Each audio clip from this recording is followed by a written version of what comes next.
Mga apektadong residente sa Mandaue City sa lapad nga pagbaha niadtong Biyernes, temporaryong i-relocate.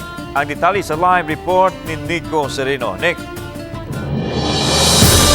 Padayon pa karon nga gisuta sa mga departamento sa City Hall ang kinatibuk-ang danyos mugna nitong halapad nga pag-uwan ug pagbaha sa Mandaue.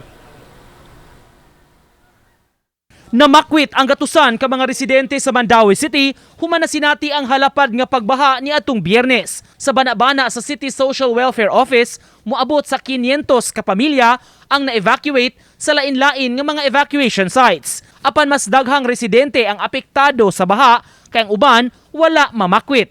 Karong adlaw, menos na lang ang nahabilin sa mga evacuation centers. Pag Friday night, we have activated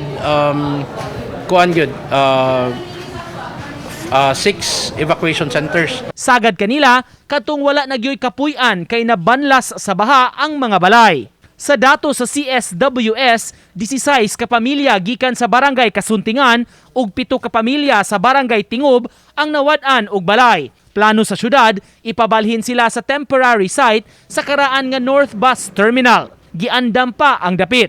Sa ato ang evacuation center ba sa city determine nga ko nga temporary makakuan sa sila. Shelter sa sila. Gipasalig sa syudad nga abagan ang mga labing nanginahanglan. Sa 11 ka mga barangay palibot sa Butuanon River, grabing naapektuhan ang 5. Barangay Kasuntingan, Tingob, Magikay, Umapad ug Paknaan. Aminado ang DRRMO na himong hagit ang rescue operations ni adtong higayuna. The challenges nato ani gud is naigi uban nga maghuwat pa gyud nato nga magpa-rescue no. Although it's already been visible to them, kita na nila nga magpadong nagsakag tubig, but still they chose at the last minute. Nunot sa gihulagway nga usa sa pinakagrabing pagbaha nga nasinati sa Mandaue, gusto ang City Hall muhanay og mga lakang aron kalikayan ang susamang insidente. Usa niini ang tigom sa mayor sa lain-lain nga mga national agencies aron hisgutan ang plano. Usa niini ang hingpit gyud nga pagpatuman sa 3-meter easement sa kasapaan. Relocate gid na sa 3-meter easement kay kung dili nato ma-relocate, magbalik-balik yun atong problema.